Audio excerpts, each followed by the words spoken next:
Versailles est un chantier permanent. À peine a-t-on fini un très gros chantier qu'on en commence un autre.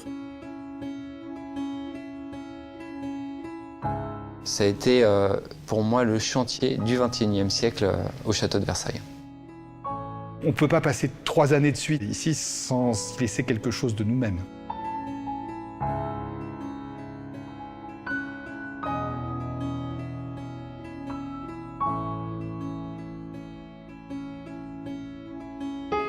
Lorsque je suis arrivée à Versailles en 2011, j'ai demandé quels étaient les chantiers urgents. Et la Chapelle Royale arrivait très largement en tête, avec d'ailleurs le bassin de la Tonne que nous avons restauré aussi il y a quelques années. Il y a déjà 30 ans qu'on parlait de faire des travaux, en particulier sur certaines parties, sur les vitraux.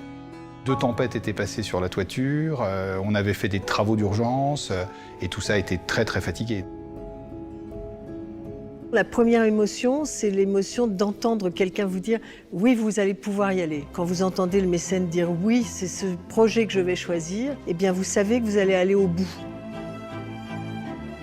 On savait malheureusement qu'on avait besoin d'une intervention complète sur cette chapelle parce qu'on avait des problèmes de fuite récurrentes et elle n'avait jamais fait l'objet d'une restauration complètement fondamentale. En particulier, c'est le problème récurrent de la plupart des toitures, c'est-à-dire que vous avez en général toute l'eau qui s'accumule en pied de la charpente et qui fait pourrir ce qu'on appelle les sablières, c'est-à-dire les pièces qui supportent la charpente.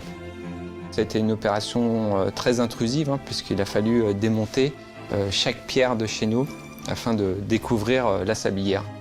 C'était une énorme émotion de voir ces perspectives d'origine, parce qu'on l'avait perdu. Ça a été, je dirais, de la part des charpentiers, un exploit. Pour faire des greffes en sous-œuvre, il faut réussir à étayer la charpente, la soulever très légèrement, et ensuite reglisser les pièces à leur emplacement, qu'on a dû aller vraiment déployer des trésors d'ingéniosité, et je dois dire que les compagnons se sont surpassés. On a réalisé des passerelles d'intervention afin que les secours puissent au plus vite intervenir sur le départ de feu. Évidemment, la tragédie de Notre-Dame a rejailli sur les sentiments que nous avons vécus nous-mêmes à travers ce chantier de la chapelle. Ce sont des compagnons de chantier maritime qui venaient à Versailles spécialement pour ce chantier. On voit bien le visuel et la dimension de la coque inversée de bateau. On a maintenu les fers d'origine qui permettent d'accrocher toute la frise, les ornementations en plomb qu'on voit à l'extérieur.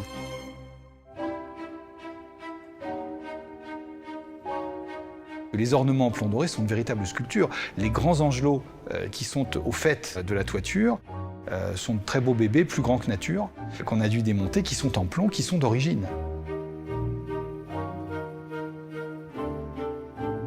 Au-dessus des balustrades, nous avons les 28 grandes statues monumentales. Ces 28 pères de l'Église, apôtres, qui sont donc des statues qui font à peu près 3 mètres de haut, sont absolument intactes. Nous avons pu les restaurer en place, ce qui fait de la chapelle le seul édifice, je dirais, d'Île-de-France qui a encore toute sa statuaire extérieure authentique. Et puis, dès l'origine, et Mansart a été là-dessus très attentif, on a choisi une pierre exceptionnellement bien adaptée, la pierre de tonnerre, qu'on a donc fait venir du sud de Lyon, pour sculpter ces grandes œuvres qui sont absolument splendides. La chapelle, elle a 3 couleurs. Elle a le blanc de la pierre, quelque part, elle a le bleu de l'ardoise, et elle a le jaune de l'or. Et cet or, il permet d'unifier des éléments. On le retrouve également dans les vitraux, les bordures peintes, qui changent complètement la perception de l'édifice.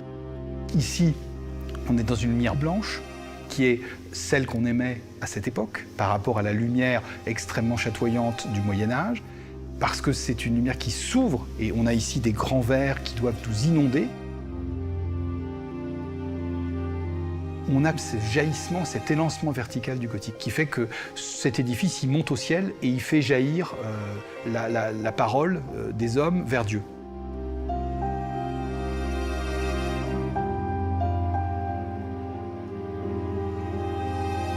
Un chantier, c'est une aventure humaine, avant tout.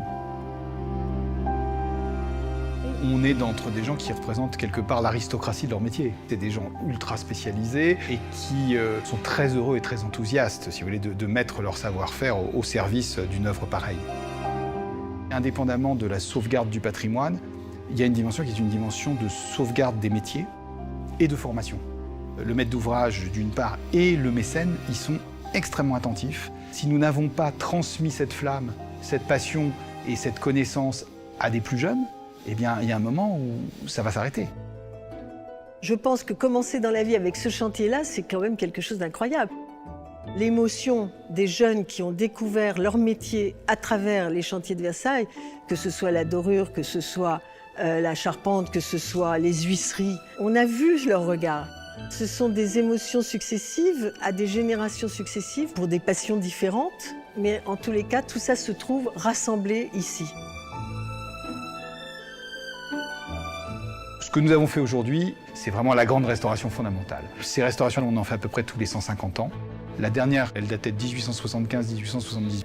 Là, on s'est retrouvé avec 10 savoir-faire, 10 corps d'état différents. Je pense que pour nous tous qui avons participé de près ou de loin à ce chantier, ça sera un souvenir tout à fait particulier parce que ça n'arrive jamais. Ça n'arrive jamais de voir le début et la fin d'un chantier comme celui-ci. Moi, j'aurais eu la chance de décider de ce chantier et d'accompagner ce chantier pendant presque 4 ans. Et je crois qu'effectivement, ça marquera mon passage à Versailles.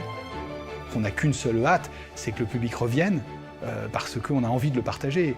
On a envie de partager la beauté. Elle nous rend heureux, elle nous fait nous surpasser. Elle est là pour donner du bonheur.